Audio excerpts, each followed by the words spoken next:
Come Play is the latest horror film to be released this year. It is one of the few movies that is coming out to theaters that is brand new and not just a re-release. It's a little bit more in the public eye compared to some of the other new releases they're pushing in theaters too. So I figured, I know I'm a couple weeks late, but why not? You know, Freaky's coming out this week. Maybe I should just, bite the bullet and risk going back to a movie theater again just to see this movie. Why not? It's the latest video that I am making after a week or two long break since the last video. I was planning on talking about those Blumhouse movies on Amazon, and I still might, maybe, but, there's kind of a big thing going on then that I was a little nervous about, and I wanted to wait till we were maybe in the clear before making a video again. That big old thing that happened in the country that I live in, This movie is about me rediscovering annoying movie audiences. After I didn't get one for Unhinged or The New Mutants or Tenet, I got one with this because I went to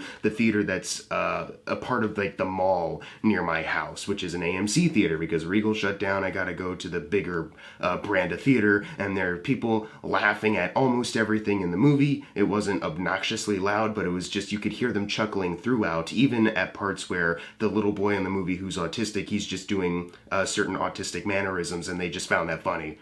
Not really like the actor was embarrassing to watch because they found that funny. They just found the autism funny.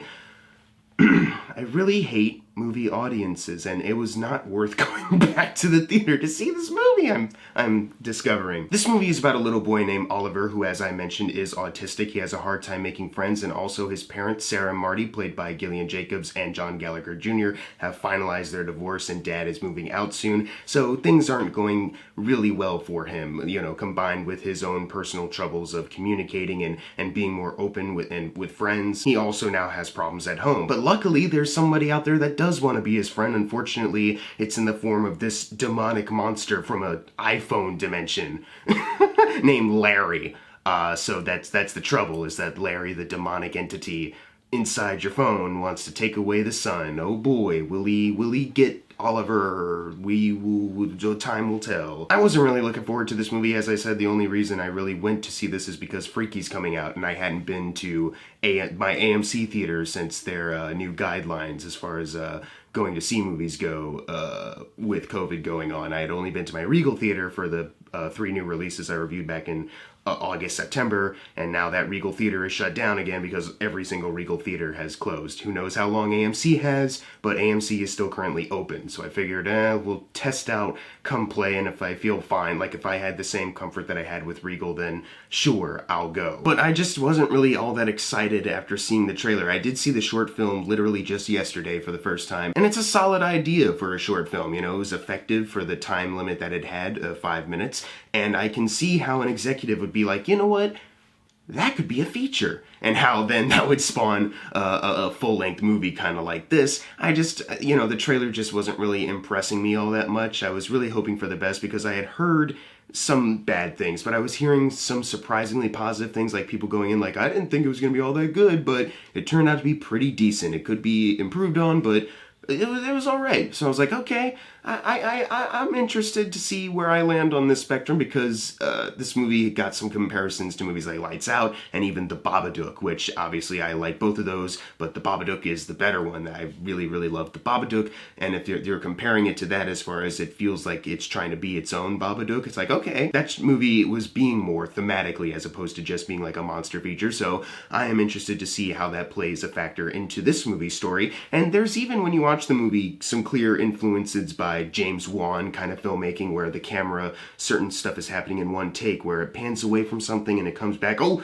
something's different, something has changed and we didn't hear a thing. And it's like, okay, you can tell that this director, Jacob Chase, has a clear passion for making this movie. He's not just phoning it in and doing something like the guys who made Polaroid, which I think was also based on a short film that they then had to turn into a full-length feature. But whereas that movie was just, if you've seen my Halloween special on it, just lazy kind of bad horror filmmaking and just really lame. This movie, it does attempt a lot of things with its direction and the way they presented scares, and I gotta give them at least credit for that. They also do a good job building the lore for Larry, explaining how he operates and how he works, and the design for it, the sound design and the CG that they have for such a limited budget, those are also going really well for this movie, and it helps to create this creature that is kind of like, ooh, shit, what's gonna happen with Larry around? Who knows? But I was also impressed with the potential given to the human characters. Not just the monster is what's cool about this story, but they also added in human drama that I was like, okay,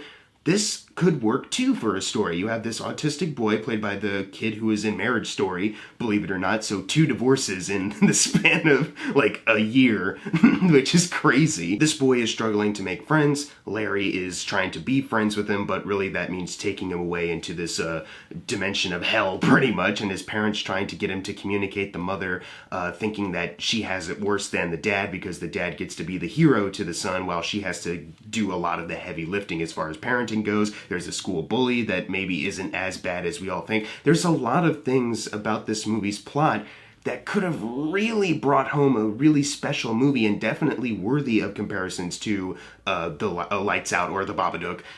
But unfortunately, it doesn't really pan out as much in execution. As much as I really wanted to give props to Jacob Chase, because honestly, I really do admire anyone who starts off doing like small time, like short films, and then they get uplifted into a feature film playing in theaters. Everyone gets to see it. It's more accessible to a wide audience. That's great and definitely an inspiration.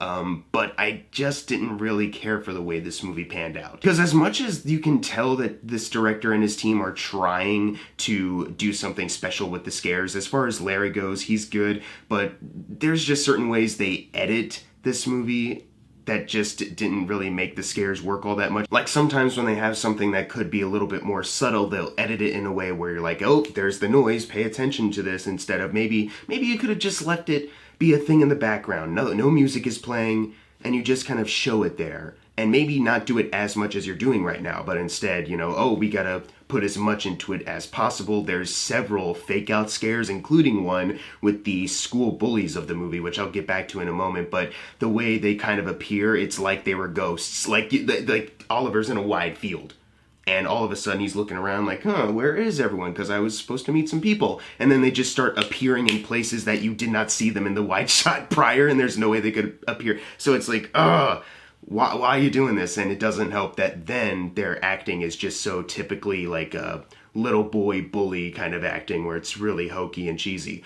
I was surprised to find out as the movie goes on that the school bully, the main one really, the one who has a character, Byron, isn't that bad. And once they kind of flesh out the dynamic a bit more between him and Oliver, it's like, okay, it makes it like the opening scene with him that I was like, really, what is this? It turns out there's more to it than what we actually believe. So I was like, okay, that works. I don't really care for how they were directed in that field scene, because it's truly awful. And then there's also a scene with them where they encounter Larry. They're at Oliver's house. Larry appears and does some fucked up shit.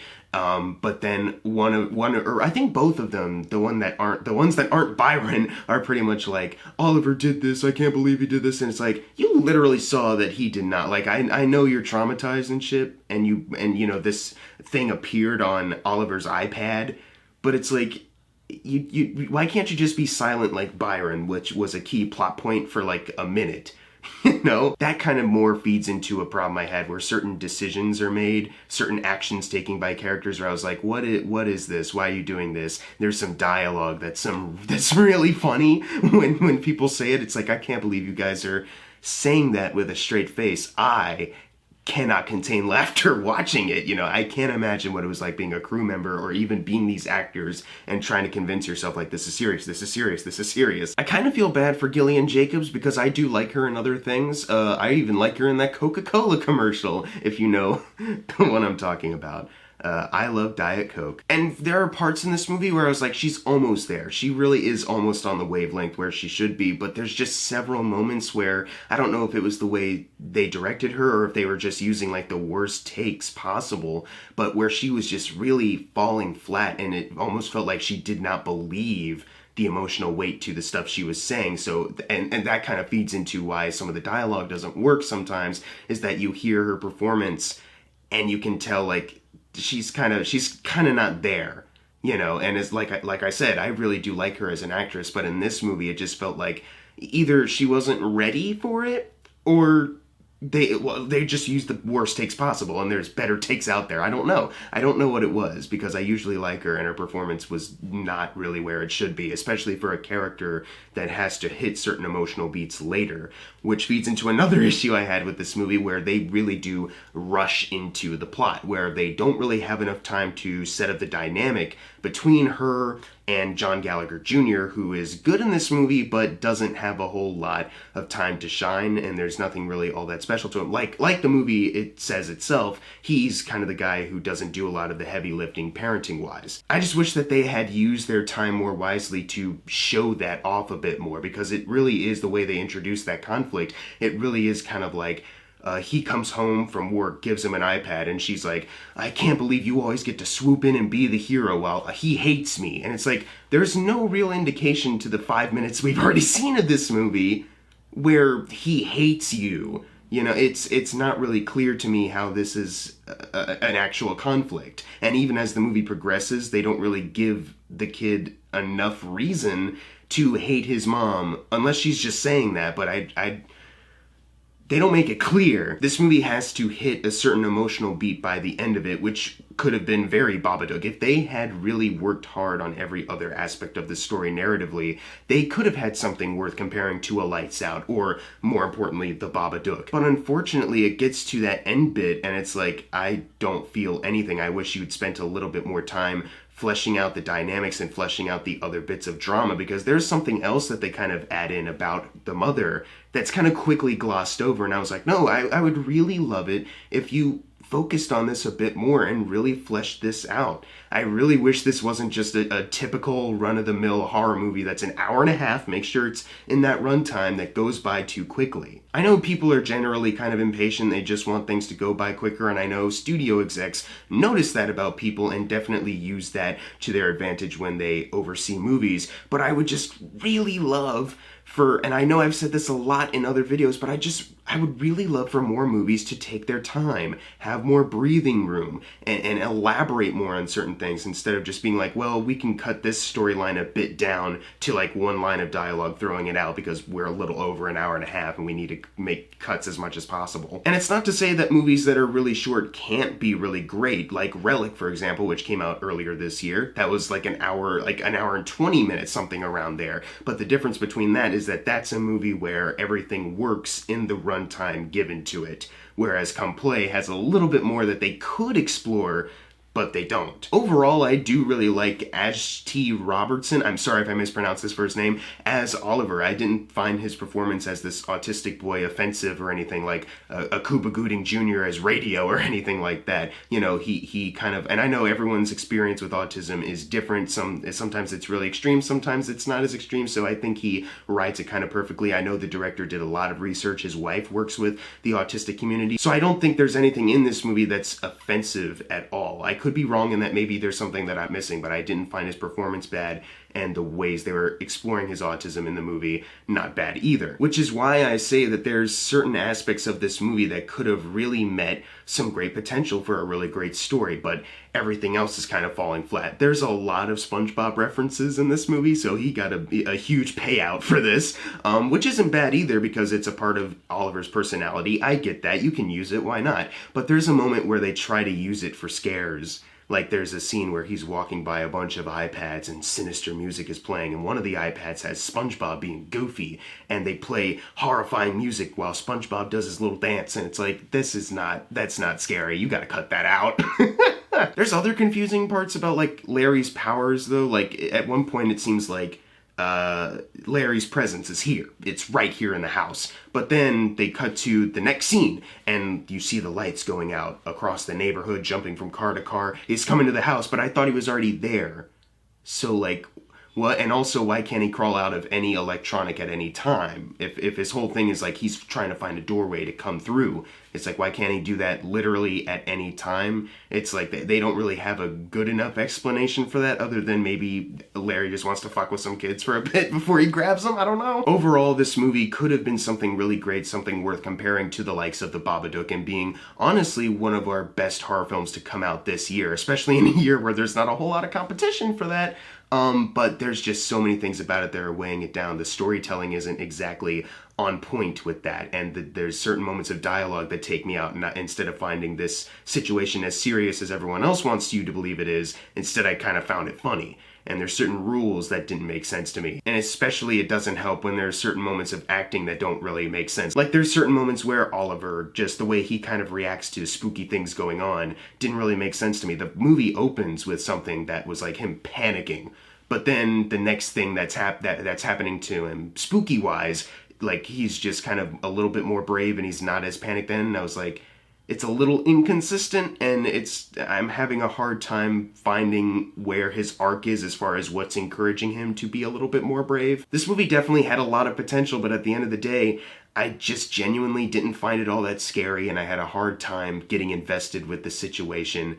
Not just because of the acting and because of certain parts of the storytelling, but also the editing for your horror sequences definitely helps. If you can just have me engaged enough with the way you're portraying the horror, then, you can have a movie that's a little bit more entertaining and not as forgettable. But because there's these false jumps, a lot of just loud noises, certain things that could have worked better if it was more subtle, now they aren't. Certain ways they build up and reveal these scares, it just doesn't work overall. I'm gonna give Come Play a C. I want to wish Jacob Chase the best when it comes to making more movies. I know this is coming out at a rough time, and I don't know if he'll make his budget back. Hopefully he does. It's low, $7 million budget, so I hope he maybe has an opportunity to make more horror features, maybe something that works a little bit better than Come Play, whatever he wants to do, but this just kind of wasn't it. As far as a first film goes, first feature, not horrible, but it definitely could have been better, and maybe he just didn't have the materials given to him by the studio to make that work. But if you've seen Come Play, leave in the comments below what you thought of it, and as always, thank you guys for watching. Make sure to subscribe. I'm Jackson Fulcher. See you guys next time.